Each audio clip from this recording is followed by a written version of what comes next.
Hey everybody, welcome to the EAV Insider. I'm here today with Christie Bryant. Christie, how are you doing? Good. How about yourself? Doing well. I'm so excited to learn more about speaking for the trees and your previous history as an arborist and just learn more about your business. So would you be able to tell us a little bit about yourself and your business? Yeah.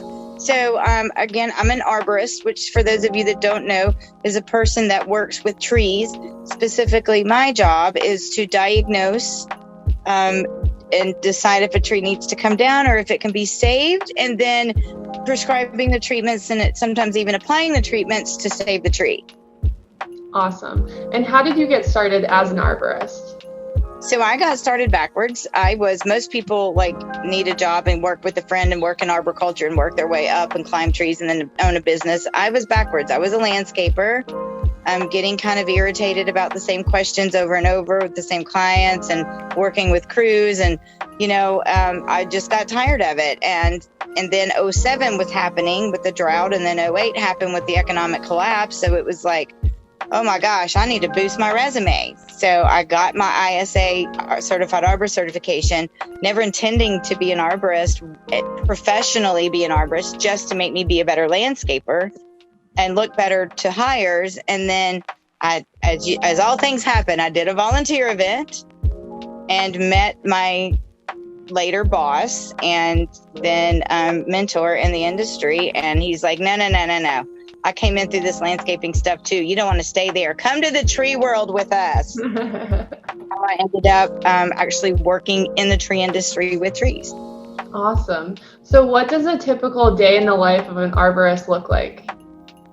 So for me personally, I work a mix of residential and commercial. So I may go start my day and run out to Smyrna to monitor some construction being done to make sure that the trees that are supposed to be being protected are being protected, meaning I check to see that there's no change in the condition of the tree. I check the tree fence, that orange fence that's around construction sites, that's there to prevent trees from being damaged by construction. Then I'll send out an email letting everybody know everything is good or bad. And then I may go on and show up in somebody's yard in Mapleton and talk to them about their suffering dogwood tree and teach them about that, and then pet their dogs. And then, I may go on to write a prescription in the city of Atlanta for a tree that's about to go under construction. I do a lot of due diligence inspections. If you're going to buy a house, tree removal can cost more than a brand new HVAC system and you get nothing for it. Yeah. Can't tell you how many times I've heard, you mean, but wait, we bought that house for that tree. And I have to say, well, sorry, you should have called me before you bought the house. Yeah.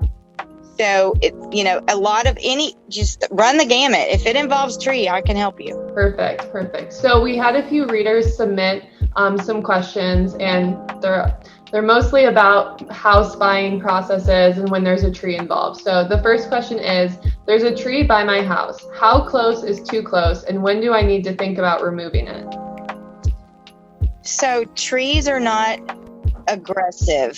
They are only going to put their roots where the roots are going to do them some good. Okay. Everybody knows, living in EAV and being in Grant Park, there's these beautiful 1906 built Victorians where the trees are growing literally next to the roof line. Mm-hmm. And those houses, and I've asked every one of these clients, what about foundation damage? No, never. The house was built in 1906. The tree was probably planted in 1930, and yet there's no foundation damage. Here's the reality. A tree root grows. When it hits something, it turns. It does not want to crawl into your foundation. All it wants to do is live and give you the birds and the bees protection from shade and winds. But, they get blamed for a lot of stuff they don't do. Oftentimes, there's a leak in a basement wall. The tree recognizes that there's water collecting there, finds a pathway for the root, puts the root there, and all anybody sees is that the tree was there. Yeah, that's a great point. Okay. The next question is, how can I tell if a tree is dead or if it's dying? So you need to know what your tree looks like when it's healthy in order to know when it is sick. Okay? If you have never seen a healthy person before, you wouldn't know that there was a sick person, right? I mean, period. So I tell people, identify the tree that you think might be sick by species, and then just drive around. I don't care if you don't know what it is, just as long as you know that leaf looks like that leaf. And then as you're driving around in your daily life or walking the neighborhood, start noticing those trees. And if they all look the same, then that's just a thing with that tree. Mm-hmm. If there's very obviously different, or if we have brown crispy leaves in July, or if, we have a big hole in the side of the tree, those would be reasons to think that you probably have a problem with your tree. Luckily, the city of Atlanta provides protection to its residences from unscrupulous people doing scummy things like tricking you into removing trees, because they have the tree ordinance and you have to have a permit to remove the tree. Whereas our neighbors in Cobb County, they can just do whatever they want. They can go out and mass kill every pine tree after they built the house, and you have to deal with their stormwater runoff for the next 20 years. So, I know the ordinances can be a pain, but they do protect us at the same time. Yeah, that's a really good point.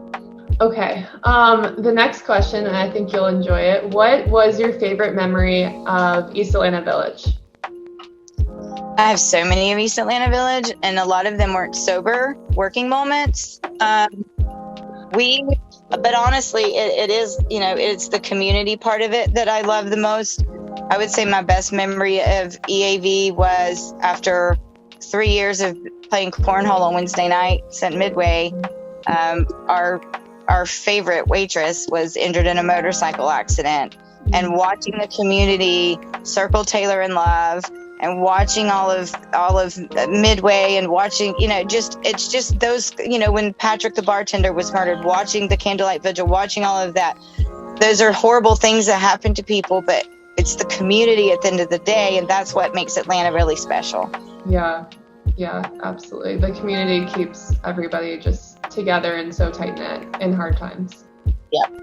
Well, perfect. Is there anything else you want to say about homes and the home buying process whenever it comes to trees, or anytime people should call you related to arborist services?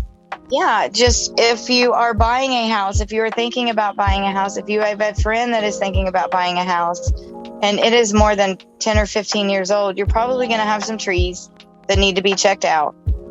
Tree work, everybody knows tree work is very, very expensive, and it's also because it's very dangerous. So make sure that when you do need tree work, make sure you're using reputable companies, and that their crews in your yard have on the proper personal protective equipment. That means hard hat, safety glasses, and at the minimal, if they're running a machine, ear protection. That can keep us all safer. It keeps everybody's rates down. It keeps the tree industry rates down. But really just and if you have mature trees, just build a relationship with an arborist, any arborist. I prefer it me, but I don't care. Build a relationship with an arborist and let them get to know your trees, because they're going to know your trees and they're going to learn to love you and to love your trees. Awesome answer. All right. Thank you so much, Christie. Where can everybody find you and get in contact with you?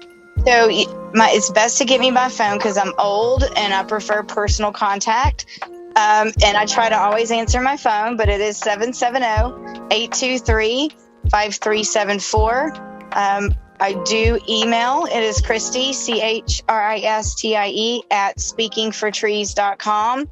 And those are the best two ways to reach me. Messenger, it can be very random on Facebook sometimes. Like a guy called me yesterday that had messaged me yesterday, and I just got his message right before I called. So just call or email. Got it. Well, thank you so much, Christie. I really appreciate your time. Thanks. Have a great day.